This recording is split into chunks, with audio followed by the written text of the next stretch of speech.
자, 이번 시간에는 우리 교재 156쪽에 137번 문제 이어가도록 하겠습니다. 자, 137번입니다. 피해를 목적으로 피보험을 전체를 덮은다. 이 말에 대한 출제했습니다. 피보험을 전체를 덮은다. 우리가 망상도체라고 이야기하는데 이것도 왜 케이지 방식이라고 합니다. 케이지 방식. 여러분들 건물 꼭대기 보면 우리가 피리침 설치한다, 피리침 설치한다 그러죠. 근데 피리침 말고 그 꼭대기 갖다 철사줄로 삥 둘러놓은 거 있는데 그걸 유심히 보시면 알아요. 그게 바로 케이지 방식이다 그래. 케이지 방식. 그러면 100% 보호할 수가 있습니다. 100%. 다음은 138번. 다음 중 전기공사의 접지 재료로 쓰이지 않는 것은 카본의 AL봉입니다. 알루미늄봉입니다. 그 다음에 139번. 접지극 박스 하겠습니다. 접지극 박스. 철관, 동봉, 철봉, 단소, 피복, 강봉의 길이는 90cm 이상으로 해야 된다. 90cm 이상이. 자, 그 다음에 140번. 접지전극의 재료는 동판, 동봉, 철관, 철몽, 가공, 지등에 쓰이고 있는데 두 번째 줄 마지막입니다. 이때 동판의 두께는 최소 카본 0.7mm 이상이 돼야 됩니다. 그 다음 141번. 자, 우리나라 접지 방식은 다 해서 4가지 접지 방식이 있죠. 자, 여기다 쓰면서 제가 설명드리겠습니다. 우리나라 접지 방식이 4가지인데 꼭 기억하십시오. 자, 첫째 1종 접지가 있고, 그 다음에 2종 접지가 있고, 그 다음에 3종 접지가 있고, 3종 접지가 이렇게 있죠.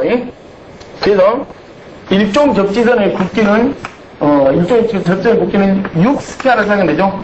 6스퀘어. 그 다음에 2종 접지는 2가지가 있죠. 고압에서 저압으로 다운시킨다. 그때가 6스퀘어를 사용합니다. 6스퀘어. 그 다음에 특고압을 저압으로 다운시키는 변압기다. 그때는 16스퀘어를 사용합니다. 16스퀘어를. 그 다음에 3종이나 특삼종 둘 다 2.5스퀘어를 사용합니다. 2.5스퀘어. 2.5스퀘어. 2.5, 2.5스퀘어. 이렇게. 그 다음에 시험 문제 가장 많이 나오죠. 또 뭐가 제일 많이 나오냐면 일종 접지는 어쩔 때 쓰느냐. 일종 접지 공사의 종류가 아주 많습니다. 아주 많은데 특히 고압이나 특고압에 철대나 외암이라는 말 나올 때 철대 외암이라는 말 나오면 무조건 일종 접지입니다. 자, 그 다음에 이종 접지는 변압기 몇 차측에 설치한다고? 변압기 저압측이죠.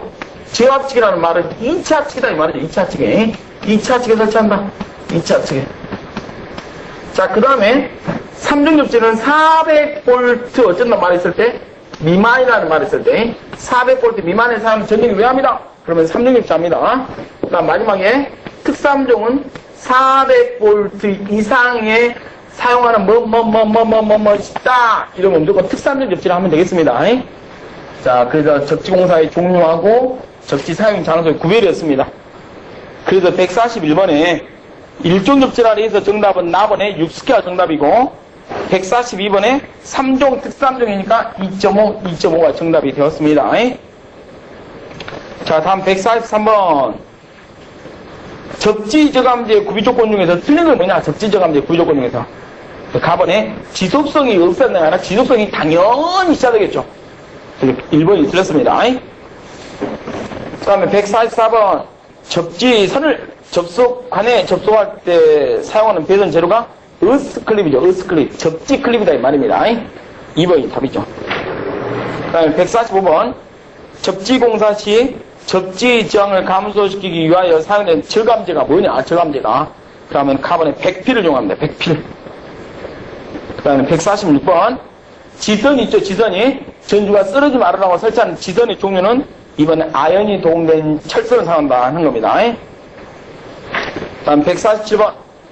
다음 중 내마모성이 가장 좋은 에나멜선은 카본의 폴리비닐 포르말선입니다. 자, 148번. 도전율이 가장 좋다. 전류가 잘 흐르는 것은 연동선이 100%입니다. 100%. 연동선은 100%고, 그 다음에 경동선이 좀 떨어지죠. 98%. 그 다음에 경알루미늄이 제일 떨어지죠. 61%. 우리가 전류공학 시간에 다 배웠을 겁니다. 61%. 그 다음 149번.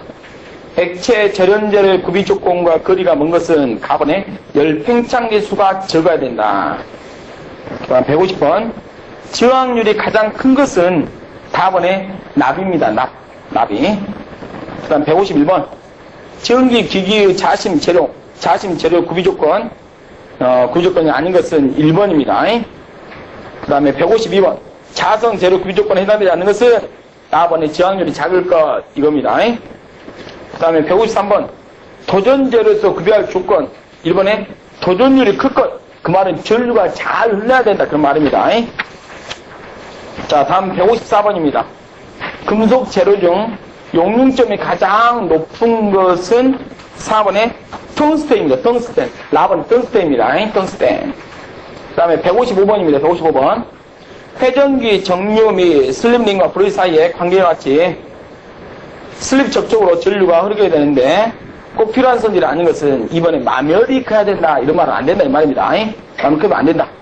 자, 그 다음에 156번입니다. 변압기 유에다 박스 입죠. 변압기 유. 우리 기기 시간에 나오죠. 기기 시간에. 변압기 안에는 기름이 들어가 있습니다. 기름이. 그 기름의 구비조건이 아닌 것은 뭐냐. 이 말입니다. 2번이 틀렸죠. 그 기름이 끈적하면 된다고 안 된다고? 안 된다. 이 말입니다.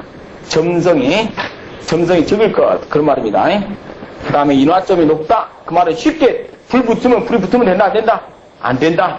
그 다음에 열전도도 커야 됩니다. 빨리빨리 열을 날려보내야 돼. 비열이 커야 된다. 그런 말이죠. 그래서 기기 시간에는 특히 변압기 기름은 꼭 시험제 하나 등장합니다. 거기서 안 나오면 응용 시간에 하나 나오죠. 변압기 기름은 그렇게 중요하죠. 변압기 기름은. 다음 157번. 성층, 철심, 성층. 우리가 변압기를 성층하는 이유가 우리가 와류 손실을 줄이기 위해서 우리가 성층 철심하죠. 와성, 성층 하는 이유가 와류 손실을 줄이기 위해서. 자, 규소 함유량이 가장 많은, 규소. 가장 많은 정기기는 3번의 대형 변압기입니다. 대형 변압기. 자, 그 다음 158번. 규소강판. 자, 규소강판을 사용하는 목적이 뭡니까?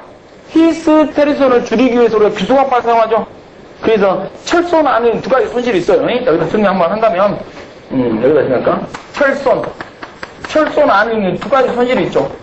손실인데 철에서 발생한 손실이다 이 말입니다. 그래서 철손 안에는 히스테리스 손실하고 와류 손실이 있습니다. 그래서 히스테리 손실을 줄이기 위해서 우리가 규소강판을 사용하고 와류 손실을 줄이기 위해서 우리가 성층 철심한다 이 말입니다. 그래서 암기할 때 철이와 놀자, 희규, 와성 이렇게 기억하시면 절대로 잊어먹지 않습니다. 그래서 이 말은 직류기, 동기기, 유도기, 변압기 다 나옵니다. 네 번 다. 철손 안에는 두 가지밖에 없거든요. 히스테리하고 와줄손밖에. 바로 그런 이야기면서 이때 규소강판의 종류는 PD급, T급이 있는데 T급은 변압기용입니다. 그런 말입니다. 4번에. 그 다음에 159번. 회전자 바인더선에 쓰이는 재료는 가번의 비자성 강선입니다. 비자성 강선. 그 다음 160번. 중간 절연에 가장 좋은 재료는 4번의 클리프트 종이를 사용합니다. 우리 전기 기기 시간에 나옵니다. 변압기 그 중간 절연에 사용된 종이가 뭐냐? 그러면 클리프트 종입니다. 그 다음 161번. 전기 기기 건선 등에서 절연용으로 주로 사용된 테이프가 리노 테이프입니다. 리노 테이프. 그래서 리노 테이프는 162번에서 높은 온도, 기름에 가장 잘 견디는 테이프가 무슨 테이프냐? 그러면 리노 테이프입니다. 그래서 이 리노 테이프는 어디에 주로 사용되느냐? 그럼 그 밑에 쓰십시오. 연피 케이블에 접속할 때 주로 쓰고 있습니다. 연피 케이블 접속할 때. 그래도 163번에 또 한 번 높을 꽃자, 고온, 내유성에 가능한 절연 테이프가 뭐냐? 그러면 리노 테이프다 이 말입니다.